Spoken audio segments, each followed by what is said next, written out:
നമസ്കാരം. മീഡിയ കമ്പാനിയുടെ വളരെ പ്രാധാന്യമറിയിക്കുന്ന ഡെയിലി അപ്ഡേറ്റിലേക്ക് സ്വാഗതം. എല്ലാവരും ശ്രദ്ധിച്ചിരിക്കേണ്ട കുറച്ച് പ്രധാന അറിയിപ്പുകളാണ് വീഡിയോ വഴി ഷെയർ ചെയ്യുന്നത്. ഏറ്റവും ആദ്യത്തെ പ്രധാന അറിയിപ്പ്, നമ്മളുടെ സംസ്ഥാനത്തെ കർഷകർക്ക് ലഭിക്കുന്ന പ്രധാനമന്ത്രി കിസാൻ സമ്മാൻ നിധിയുടെ 2000 രൂപ പദ്ധതി 18 ഗഡുക്കൾ നമുക്ക് വിതരണം നടത്തി കഴിഞ്ഞു. ഏകദേശം 36,000 രൂപയാണ് സൗജന്യ സഹായമായിട്ട് നമുക്ക് ലഭിച്ചിട്ടുള്ളത്.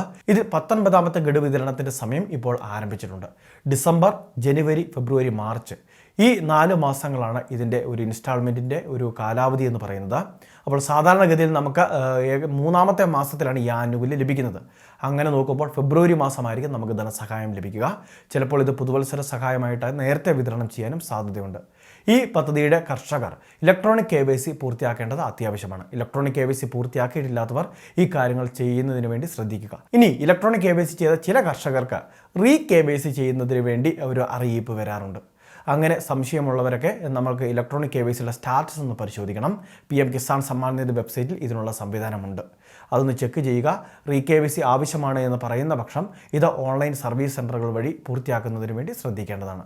കോമൺ സർവീസ് സെൻ്ററിൽ ഇതിനുള്ള സംവിധാനം ഉണ്ടായിരിക്കുന്നതാണ്. ഇനി രണ്ടാമത്തെ ഇതുമായി ബന്ധപ്പെട്ട മറ്റൊരു പ്രധാനപ്പെട്ട കാര്യം കർഷകരുടെ രജിസ്ട്രേഷനെ സംബന്ധിച്ചാണ്.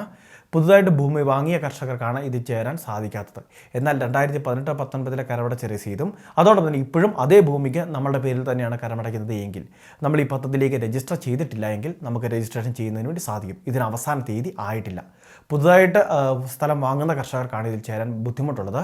പക്ഷേ പഴയ ഭൂമിയുള്ള കർഷകർക്ക് ഇപ്പോഴും അത് തുടരുന്ന പരിപാലിക്കുന്ന കർഷകർക്ക് ഇതിലേക്ക് ചേരാൻ സാധിക്കുന്നതാണ്.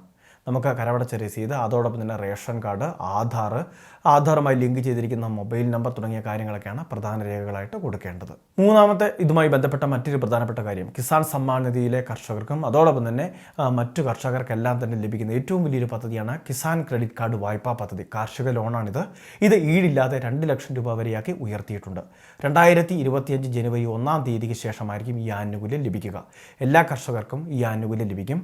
നമ്മളുടെ കൃഷിഭൂമിയുടെ വിസ്തീർണം, അതോടൊപ്പം തന്നെ നമ്മൾ ചെയ്യുന്ന വിള, ഇതിന് അനുസരിച്ചായിരിക്കും നമ്മളുടെ വായ്പാ തോത് ബാങ്കുകൾ നിശ്ചയിക്കുക. ബാങ്ക് വഴി നൽകുന്ന ഒരു പ്രത്യേകതരം വായ്പാ പദ്ധതിയാണിത്.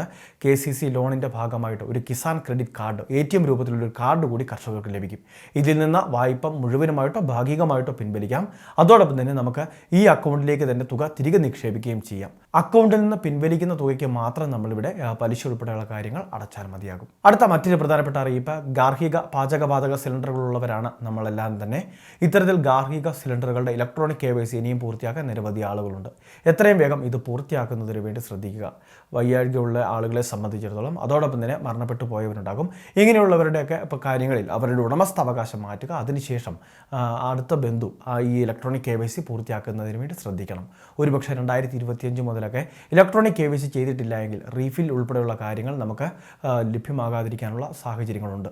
അപ്പോൾ ഇത്തരം പ്രശ്നങ്ങൾ ഉണ്ടാവാതിരിക്കുന്നതിന് വേണ്ടി ഇലക്ട്രോണിക് KYC പൂർത്തിയാക്കുന്നതിന് വേണ്ടി ഗ്യാസ് സിലിണ്ടർ ഉള്ള ഗ്യാസ് കണക്ഷൻ ആരുടെ പേരിലാണ് ആ ഉടമ പ്രത്യേകം ശ്രദ്ധിക്കേണ്ടതാണ്. ഏറ്റവും അവസാനത്തെ പ്രധാന അറിയിപ്പ്, നിരവധി ഒഴിവുകളുമായിട്ട് റെയിൽവേയുടെ ഗ്രൂപ്പ് D റിക്രൂട്ട്മെൻറ്റിന് വേണ്ടിയുള്ള പ്രത്യേക വിജ്ഞാപനം ഇപ്പോൾ വന്നിട്ടുണ്ട്. ജനുവരി മാസം 23-ാം തീയതിയാണ് അപേക്ഷകൾ ആരംഭിക്കുന്നത്.